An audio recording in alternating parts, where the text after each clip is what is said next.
इन 9 संकेत में से यदि 2 संकेत भी दिखे तो समझना दैवीय शक्ति मदद कर रही है। नमस्कार दोस्तों, राधे राधे, जय श्री कृष्ण, जय माता लक्ष्मी। दुनिया में बहुत से लोग ऐसे हैं जिन्हें उनके जीवन में दैवीय सहायता मिलती है, किसी को ज़्यादा तो किसी को कम।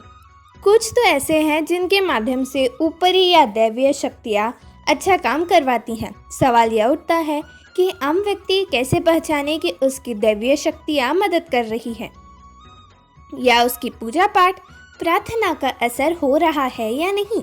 लेकिन उससे पहले अगर आप भी चाहते हैं कि माता लक्ष्मी का आशीर्वाद आप सभी पर बना रहे तो इस वीडियो को एक लाइक करें और चैनल को सब्सक्राइब ज़रूर करें और कमेंट बॉक्स में जय माता लक्ष्मी ज़रूर लिखें। तो चलिए जानते हैं इन दैवीय शक्तियों के बारे में। पहला, अच्छा चरित्र। शास्त्र कहते हैं कि दैवीय शक्तियाँ सिर्फ उसी की मदद करती है जो दूसरों को दुख को समझता है, जो बुराइयों से दूर रहता है, जो नकारात्मक विचारों से दूर रहता है, जो नियमित अपने इष्ट की आराधना करता है या जो पुण्य के काम में लगा हुआ है। यदि आप समझते हैं कि मैं ऐसा ही हूँ तो निश्चित है कि दैवीय शक्तियाँ आपकी मदद कर रही हैं। आपको बस थोड़ा सा इस बात पर ध्यान देने की ज़रूरत है कि आप अच्छे मार्ग पर हैं और आपको ऊपरी शक्तियाँ देख रही हैं और आपकी सहायता कर रही हैं। दूसरा, ब्रह्म मुहूर्त। विद्वान लोग कहते हैं कि यदि आपकी आंखें प्रतिदिन ब्रह्म मुहूर्त में अर्थात रात्रि 3 से 5 बजे के बीच अचानक ही खुल जाती है तो आप समझ जाए कि दैवीय शक्तियाँ आपके साथ है, क्योंकि यही वह समय होता है जबकि देवता लोग जागृत रहते हैं। यदि आप अपने बचपन से लेकर जवानी तक इस समय के बीच उठ रहे हैं तो समझ जाए कि दैवीय शक्ति आपके माध्यम से कुछ करवाना चाहती है या कि वे आपको एक अच्छी आत्मा समझकर यह संकेत दे रही है कि अब आप उठ जाओ। यह जीवन सोने के लिए नहीं है, आपको दुनिया में बहुत कुछ करना है और बहुत आगे बढ़ना है और अपनी ऊंचाइयों को छूना है। यह भी कहा जाता है कि सत्वगुण प्रधान लोग इस काल में स्वतः ही उठ जाते हैं।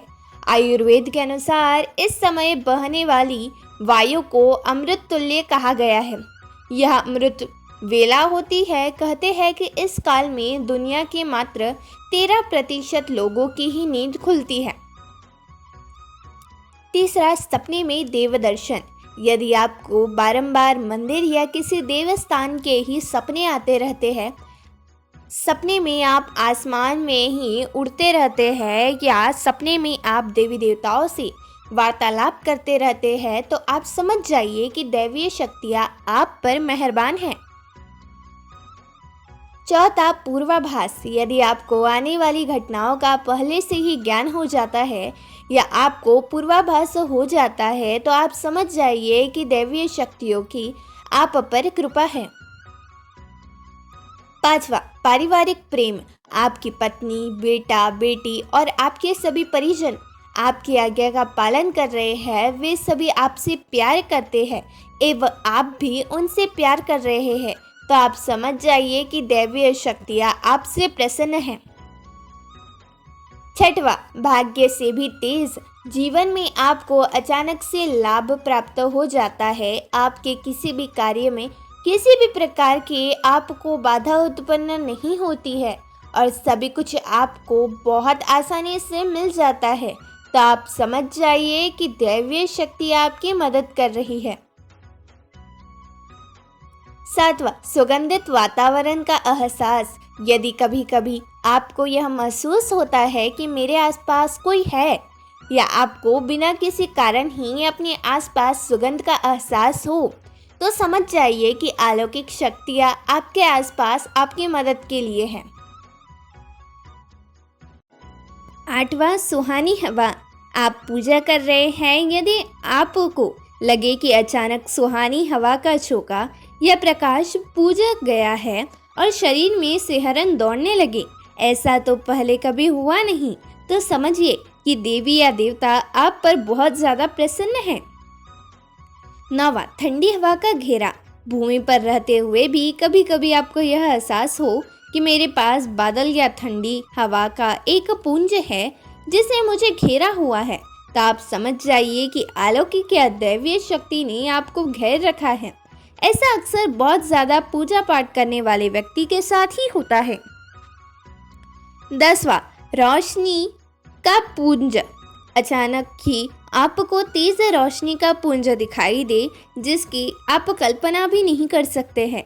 आपको अचानक ही कानों में मधुर संगीत सुनाई दे और आप आश्चर्य कर रहे हैं कि यहाँ आसपास तो कोई संगीत बज ही नहीं रहा, फिर भी वह कानों में सीटी बजने की तरह सुनाई दे, तो आप समझ जाइए कि आप दैवीय शक्ति के सानिध्य में हैं।